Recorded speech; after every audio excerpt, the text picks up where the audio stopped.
అతనికి నేను అనుకున్నది అర్థమైనట్టుంది. పదండి, నేను కార్లో మిమ్మల్ని ఎక్కడ వదలాలో చెప్తా, డ్రాప్ చేస్తా అన్నాడు. నేను థ్యాంక్స్, కానీ నేను ఆటోలో వెళ్ళిపోతాను అని అన్నాను. అతను అటుగా పోయే ఆటో ఒకటి ఆపి చేయి చూపించాడు ఎక్కమన్నట్లుగా. నేను ఆటో ఎక్కి బాబుని జాగ్రత్తగా పట్టుకొని అతను వంక చూసి ఒక చిరునవ్వుతో థ్యాంక్స్ అన్నాను. అతను నా మెన్షన్ అని వెళ్ళే వరకు చూసి తన కారు ఎక్కాడు. ఆటోవాడు, ఎక్కడ మేడం? నేను, గాంధీ అనాథాశ్రమంలో. ఆటోవాడు, సరే మేడం, ఒక 10 నిమిషాల్లో చేరిపోయాం. అక్కడ దిగి డబ్బులు ఇచ్చి వెళ్ళాను. అక్కడ ఉన్న కేర్ టేకర్ నా చేతిలో ఉన్న బాబుని చూసి వెంటనే కిందికి దిగి వచ్చింది. ఇంతలో ఇందాక నేను చూసిన కార్ అక్కడికి వచ్చింది. నేను అతనితో, ఎందుకు మీకు ఊరికే ఇంతవరకు వచ్చారు? నేను చూసుకునేదాన్ని. ఎనీవే థ్యాంక్స్ అగైన్ అన్నాను. కేర్ టేకర్, విజయ్ నీకు తెలుసా అని అడిగింది. నేను, విజయ్ ఎవరు అని అన్నాను. ఆ వ్యక్తి, నేనే విజయ్ని అన్నాడు. నేను, ఓ, ఇతను మీకు తెలిసిన వ్యక్తినా?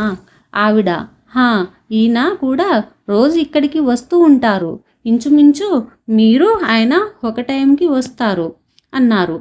నేను, అవునా, నేను ఎప్పుడు గమనించలేదు. సరే కానీ మేడం, ఫస్ట్ ఈ బాబుకి ఫస్ట్ ఎయిడ్ ఇవ్వండి, అలానే బాబుకి ఒక డ్రెస్ వేయండి అన్నాను. తను వెంటనే బాబుని తీసుకుని లోపలికి వెళ్ళింది.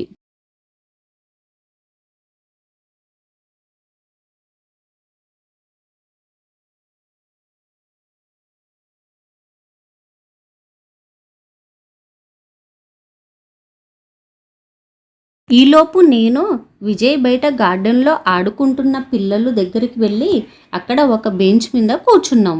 విజయ్, చెప్పండి దీక్ష గారు, ఎలా ఉన్నారు? నేను, నా పేరు మీకెలా తెలుసు? విజయ్, నేను రోజు మిమ్మల్ని చూస్తూనే ఉన్నా. అలా నేను ఒకసారి మేడంని అడిగినప్పుడు మీ పేరు చెప్పారు, అంతే. అలానే తెలుసు. మీరు వస్తారు, పిల్లలతో ఆడుకుంటారు, వెళ్తారు. ఇదంతా నేను రోజు చూస్తూనే ఉన్నా కదా. నేను, సరే, మీరు ఏం చేస్తూ ఉంటారు? విజయ్, నేను ఏవి గ్రూప్ ఆఫ్ ఇండస్ట్రీలో ఎండిఏని. నేను, సరే. ఇంతలో బాబుని తీసుకొచ్చి నా వార్డెన్ దగ్గరికి వచ్చి బాబుని చూపించింది.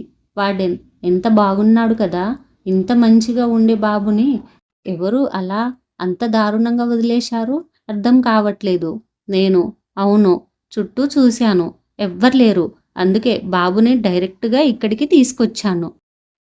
వార్డెన్, సరే, బాబుని ఇక్కడే పెట్టుకుందాం. నేను, సరే అని అన్నాను. అలానే ఒకసారి బాబుని తీసుకున్నా. బాబు ఇంతసేపు ఏడుస్తూ ఉన్నాడు కదా, కానీ ఇంతలో ఎంత బాగా నవ్వుతున్నాడు అనిపించింది. బాబుకి పాల బాటిల్లో ఉన్న పాలు తాగించాను. అలానే నిద్రపోయాడు. అలా నేను వార్డెన్ విజయ్ గారు మాట్లాడుకున్నాం. ఇంతలో ఇంటి నుంచి అమ్మ ఫోన్ చేసి రమ్మంది. చాలా లేట్ అయిపోయింది కదా అనుకొని అందరికీ బాయ్ చెప్పేసి వెళ్తూ ఒకసారి బాబుని చూడాలి అనిపించింది. బాబుని ఎత్తుకొని చూస్తూ ఉన్నాను. ఇంతలో వార్డెన్ వచ్చింది. బాబుని వార్డెన్కి ఇచ్చి కొంచెం దూరం వెళ్ళేసరికి బాబు ఏడుస్తూ ఉన్నాడు. మళ్ళీ దగ్గరికి వెళ్తే ఆపేస్తున్నాడు. ఇంకా కుదరదు అని బాబుని నా వెంట తీసుకెళ్తా అని వార్డెన్కి చెప్పా. మీ ఇంట్లో వాళ్ళు ఒప్పుకుంటారా దీనికి అనింది.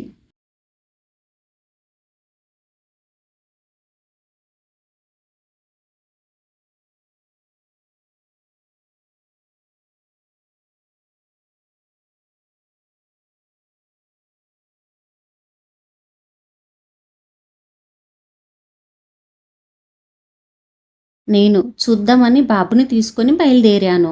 విజయ్ వచ్చి, పదండి, లేట్ అయింది, నేను డ్రాప్ చేస్తాను అన్నాను. నేను, వద్దులే అండి, మీకెందుకు ఊరికే అనేలోపు, నేను డ్రాప్ చేయకూడదా? నేను మీ ఇంటికి మిమ్మల్ని డ్రాప్ చేస్తే ఇంటికి వెళ్తా. ఇంకేం మాట్లాడకుండా ఎక్కండి, వెళ్దాం. నేను ఎక్కేశాను. అలా నన్ను విజయ్ ఇంటి దగ్గర డ్రాప్ చేశారు. థ్యాంక్స్ అని చెప్పి నేను ఇంటికి వెళ్ళాను. అమ్మ నా చేతిలో బాబుని చూసి, ఎవరి బాబు, ఎక్కడి నుంచి తీసుకొచ్చావు? వాళ్ళమ్మ వెతకదా అనింది. లేదమ్మా, ఎవరో ఈ బాబుని రోడ్డు పక్కన వదిలేసి వెళ్ళారు అని చెప్పి ఆ రోజు జరిగిన మొత్తం చెప్పాను. అమ్మ, సరే, నేను నీకు చెప్పకుండా రేపు నీకు పెళ్లి చూపులకి ఏర్పాటు చేశాను. అబ్బాయి మన దూరపు బంధువు అంది. నేను నీకు తెలుసు నాకు ఏం జరిగిందో.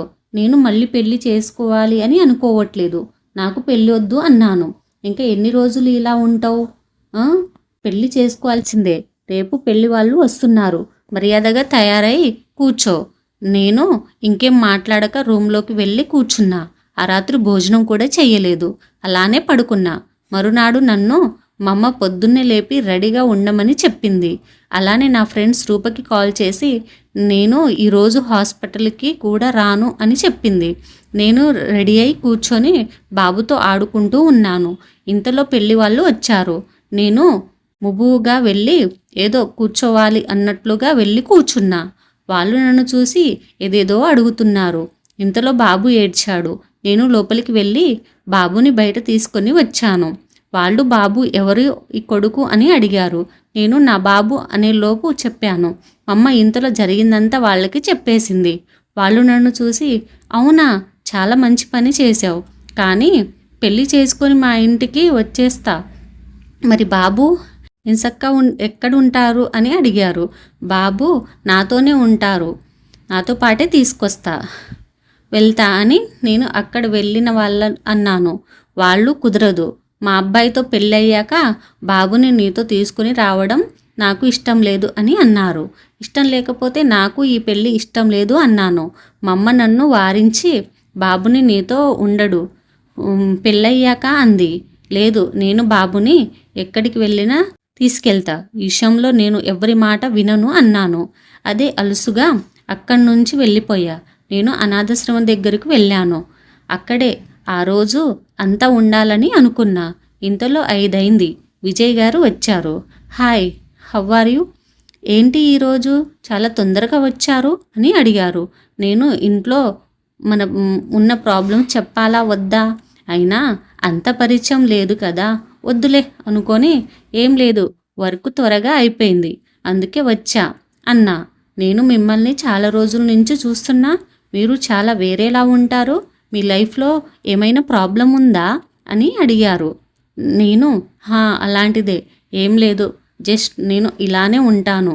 అలా మేము అక్కడ పిల్లలతో ఆదుకొని చీకటి పడే వరకు ఇంటికి వెళ్ళి పోయే కాలం కొన్ని రోజులు ఇలా వెళ్ళిపోయాయి. నాకు దొరికిన బాబుకి నామకరణం చేయాలి అని అనుకున్నాను. నేను ఆ రోజు వార్డెన్ దగ్గరికి వెళ్ళిన ఆలోచన చెప్పాను. తను కూడా ఈ ఆలోచన బాగానే ఉంది, ఏమని పేరు పెడదాం అని అడిగారు. ఇంతలో వెనుక నుంచి ఎవరో ఉదయ్ అన్న మాట వినిపించింది. చూస్తే విజయ్. ఉదయ్ అనే పేరు బాగుంది కదా, తనను ఏ పేరు బాగుంటుంది, ఇక్కడే చదివియా, అందుకే గుర్తొచ్చింది. మీకు వద్దు అనిపిస్తే పెట్టొద్దు అన్నారు. నాకెందుకు వద్దు అనిపించింది, కానీ నాకు పాత జ్ఞాపకాలు గుర్తొచ్చింది. నేను సరే, ఎప్పుడు పెడదాం నామకరణం ఫంక్షన్? విజయ్, రేపు ఉదయం 9కి పెట్టుకుందాం, నేను ఏర్పాటు చేస్తా. మళ్ళీ వద్దు అనొద్దు ప్లీజ్. నేను సరే అన్నాను. చెప్పండి, మళ్ళీ ఎపిసోడ్ కోసం ఇంకోటి చూడండి. Please subscribe my channel, like కొట్టండి, షేర్ చేయండి. Watching this video.